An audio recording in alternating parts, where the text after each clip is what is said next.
Dear class 9th student, उम्मीद है आप खैरियत से होंगे। मैं हूं आपका साइंस टीचर मसूद मुबशर। जैसा कि आप जानते हैं कि क्लास 9th की इस साल से तमाम बुक्स जो हैं वो पीटीबी की तब्दील हो चुकी हुई हैं। तो मेरे चैनल के ऊपर आपकी जो क्लास 9th है उनकी तमाम बुक्स का वीडियोस का सिलसिला जारी है। तो कोई भी वीडियो अगर आप सर्च करना चाह रहे हैं, जस्ट आपने अपना टॉपिक लिखना है, अदरवाइज आप जस्ट अपना चैप्टर या यूनिट टाइप करें, आगे क्लास 9 सब्जेक्ट का नाम लिखें, PTB by learning zone type करेंगे तो वीडियोस आपके सामने होंगी। 9th स्टूडेंट, कंप्यूटर साइंस की जो न्यू बुक है उसको हमने पढ़ना शुरू कर दिया हुआ है।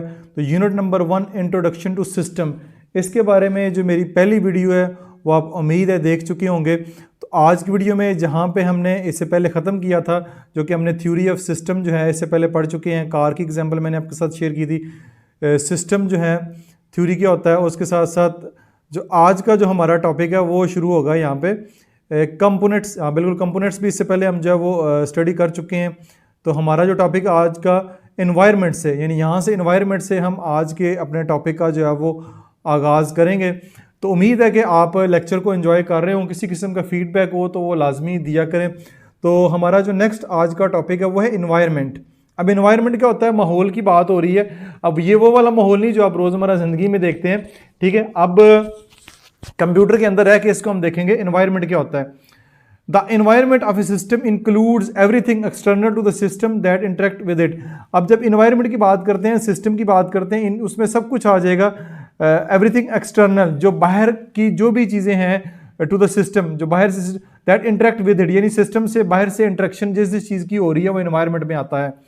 It consist of all external factor that affect the system operation, यानी जितने भी एक्सटर्नल फैक्टर हैं जो सिस्टम के ऊपर अफेक्ट करते हैं, सिस्टम के ऑपरेशन के ऊपर अफेक्ट करते हैं। फ़र्ज़ करें गाड़ी की मिसाल ली है, मोबाइल फ़ोन की मिसाल जो ली गई है। अगर बाहर बहुत ज़्यादा गर्मी है तो गर्मी की वजह से मोबाइल फ़ोन या गाड़ी का जो एसी है उसकी परफॉर्मेंस जो है वो कम हो जाएगी, ठीक है। तो ये फैक्टर जो है मुख्तलिफ किस्म के अफेक्ट करते हैं। Understanding the environment of a system is important as it influence the system performance and behaviour by providing inputs and receiving output. अब जो अंडरस्टैंडिंग द एनवायरनमेंट, यानी एनवायरनमेंट को समझना बहुत ज़्यादा ज़रूरी है।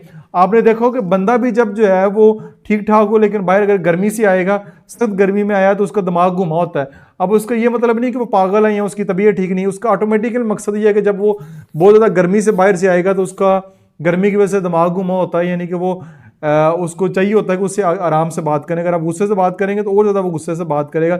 इस तरह कोई भी सिस्टम ले लें, गाड़ी ले लें, एसी ले लें, मोबाइल फ़ोन ले लें, उसकी आउटपुट के ऊपर जो बाहर का जो सिस्टम है उसका बहुत ज़्यादा असर पड़ता है।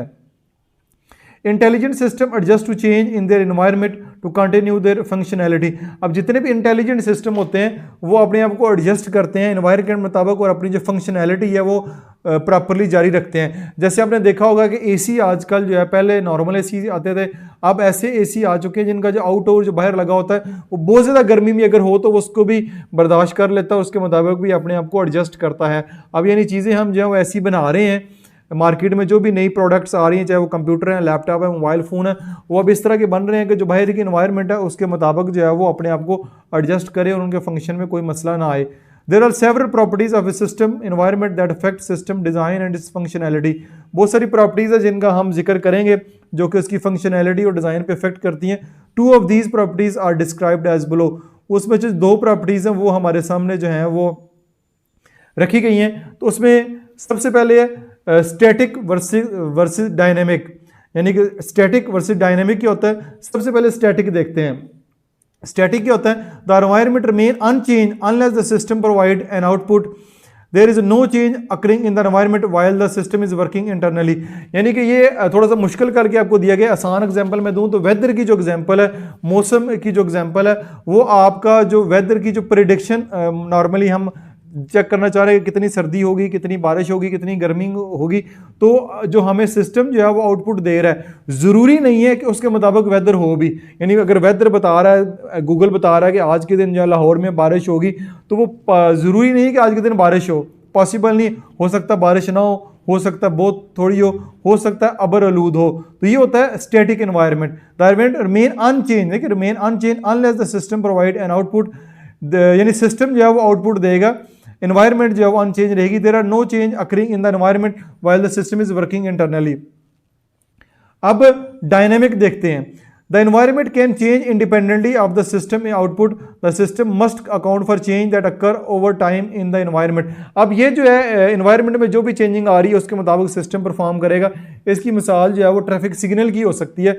अब ट्रैफिक सिग्नल जो है अगर देखें तो चौक के ऊपर लगे होते हैं, जहाँ पे सिग्नल है तो सिग्नल के मुताबिक जो है वो सिस्टम परफॉर्म कर रहा होता है। अगर रेड लाइट ऑन है तो गाड़ियाँ रुक जाएंगी, अगर ग्रीन ऑन है तो गाड़ियाँ चल रही होंगी, अगर येलो ऑन है तो गाड़ियाँ रेडी होंगी। तो जो भी बाहर की इन्वायरमेंट हमें आउटपुट दे रही है उसके मुताबिक सिस्टम परफॉर्म कर रहा है। ऊपर वाला स्टैटिक है, सिस्टम ने अपनी जो भी आउटपुट दी है, यानी जो भी दी है वेदर में बारिश है ये वो, सिस्टम उसके मुताबिक परफॉर्म नहीं करेगा।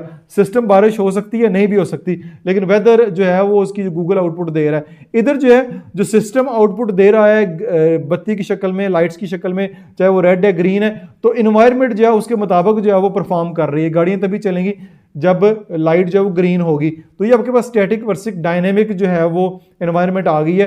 नेक्स्ट हमारे पास है deterministic versus non deterministic environment कौन सी होती है। तो ये हमारे पास आएगी, deterministic system is characterized by its fully known and certain impacts of its output on the environment.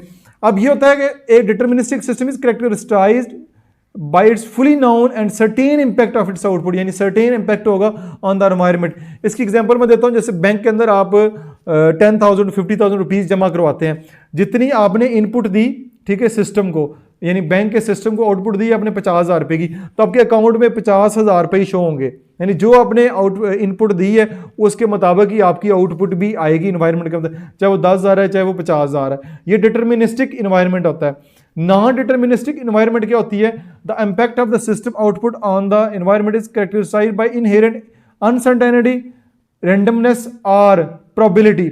अब इसमें जो है सिस्टम की जो आउटपुट है वो इंपैक्ट करेगी इनहेरेंट अनसर्टेनिटी, यानी अनसर्टेनिटी हो सकती है, रैंडमनेस हो सकती है, या प्रोबेबिलिटी हो सकती है। इसकी मिसाल देता हूँ कि आपको लूडो का दाना जो है वो आप अगर ऊपर फेंकते हैं, तो लूडो का दाना आपने फेंका, ठीक है, अब आपकी ये अनसर्टेनिटी है कि 1 आएगा, 2 आएगा, 3 आएगा, 4 आएगा, 5 आएगा, 6 आएगा। तो ये प्रोबेबिलिटी के ऊपर डिपेंड करता है उसकी क्या प्रोबेबिलिटी है। यहाँ पे आपने बैंक में 10,000 जमा करवाया, 50,000 जमा करवाया, तो 50,000 ही आपके अकाउंट में आएगा। लेकिन जब लूडो का दाना फेंकेंगे, लूडो का दाना जरूरी नहीं कि 1 आए, जरूरी नहीं 6 आए, 1 भी आ सकता है, 2 भी आ सकता है, 3 भी आ सकता है, 4 भी आ सकता है, 5 भी आ सकता है और 6 भी आ सकता है। इनमें से कुछ ना कुछ आएगा। ये प्रोबेबिलिटी के ऊपर डिपेंड करता है। तो यहाँ पे आपका एक बेहतरीन सवाल बन सकता है, write down the difference between static versus dynamic environment, या deterministic versus non deterministic environment, या write detail note on environment. Environment के ऊपर आपके ऊपर डिटेल नोट भी यहाँ पे आ सकता है। ठीक है, कम्युनिकेशन को देखते हैं। ये साथ साथ जो है वो क्वेश्चन मैं कोशिश करूंगा नेक्स्ट टाइम लिखता भी जाऊं। अभी आप जस्ट क्वेश्चन नोट कर लें, उनके आंसर जो है वो मैं साथ साथ अंडरलाइन करवा रहा हूं। Communication and interaction among system components is की टू द फंक्शनेटिंग ऑफ सिस्टम, यानी कि जितने भी सिस्टम के कंपोनेंट्स हैं, जितने भी हिस्से हैं, उनका आपस में कम्युनिकेट करना बहुत ज़्यादा ज़रूरी है ताकि बेहतर तरीके से फंक्शन परफॉर्म कर सके। गाड़ी अगर चलेगी, गाड़ी तभी चलेगी स्मूथली जब उसका इंजन, उसकी बैटरी, उसके टायर, उसका AC, उसके जो हैं बाकी जो सिस्टम है वो सारे स्मूथली काम कर रहे हैं। अगर कहीं भी एक टायर पंचर हो गया, फर्ज करें एक टायर पंचर हो गया, उसका इंजन से कोई लेना देना नहीं, इंजन प्रॉपरली काम कर रहा है। अगर टायर पंचर हो गया तो गाड़ी जो है वो फिर भी काम नहीं करेगी, फिर भी नहीं चलेगी। तो गाड़ी के जितने भी कंपोनेंट्स हैं वो जब तक बेहतर परफॉर्म करेंगे, जब तक उनकी कम्युनिकेशन आपस में ठीक होगी, वो ज़्यादा बेहतर परफॉर्म करेंगे। It ensure that components work together in an organized and smooth manner to achieve the system objective। System के जो भी ऑब्जेक्टिव है, मोबाइल फ़ोन का एक अलग ऑब्जेक्टिव है, गाड़ी का एक अलग ऑब्जेक्टिव है, मोबाइल जो है पंखे का एक अलग ऑब्जेक्टिव है। तो जो भी सिस्टम है, जो उसका जो भी ऑब्जेक्टिव है वो तभी अचीव होगा जब सिस्टम जो है वो बेहतर तरीके से परफॉर्म करेगा। For example, in computing system the CPU communicate with the memory to fetch and store data. यानी अगर कंप्यूटर की बात करें, कंप्यूटर में CPU जो है वो कम्युनिकेट करता है, मेमोरी को फेच करता है और डाटा को जो है वो बाद में स्टोर करता है। And in biological system brain send signal to muscle to initiate a movement. जब अपना हाथ मूव करते हैं, चलते हैं, तो आपका जो ब्रेन है सिग्नल सेंड करता है उस मसल के, चाहे वो पाँव के चाहे वो बाजू के हैं, तो उससे जो मूवमेंट है वो इनिशिएट होती है। जब तक आपका दिमाग जो है वो सिग्नल सेंड नहीं करेगा तो आपका काम नहीं होगा, या CPU जब कम्युनिकेट नहीं करेगा, आप कंप्यूटर जो है वो डाटा फेच नहीं करेगा। तो नेक्स्ट आपके पास है system interaction with the environment. System जो है इंटरेक्शन कैसे करता है एनवायरनमेंट के साथ। तो system constantly interact with their environment through input and output. System जो है लगातार एनवायरनमेंट से इंटरेक्शन कर रहा है थ्रू इनपुट्स और outputs. For example weather monitoring system receive data from the environment sensor and provide the current status of the weather and future forecast to user. अब weather की बात कर रहे हैं तो वेदर की जो आउटपुट आती है हमारे पास कि वेदर कैसा होगा, तो वो लगातार जो है वो इनपुट्स ले रहा होता है, वेदर की फोरकास्ट, वेदर को सेंस कर रहा होता है कि मौसम किस तरह का चल रहा है, उसी के हिसाब से वो आगे फिर आपको जो है प्रेडिक्ट कर रहा होता है। In a computing system, computer interact and communicate with peripheral devices like printer and scanner and in biological system। अगर कंप्यूटर की बात करें तो कंप्यूटर जो उसकी पेरिफेरल डिवाइसेस हैं जैसे प्रिंटर है, स्कैनर है, कीबोर्ड है, माउस है, इनसे वो सारी इनपुट लेता है। माउस से जो है वो इनपुट लेगा तो कर्सर आपको यहाँ पे स्क्रीन पे मूव करता हुआ नजर आएगा। प्रिंटर जो प्रिंट करेगा। अगर बायोलॉजिकल सिस्टम की बात करें, एनिमल जो है interact with the plants, animal plants से इंटरेक्ट करते हैं, another animal forming a food chain, तभी जो फूड चेन जो सारी बनती है।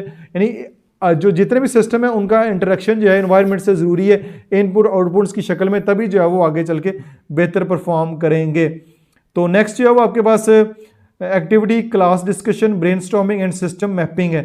मुख्तलिफ किस्म के ये एक्टिविटी दी गई है, इसको आप रीड कर लें।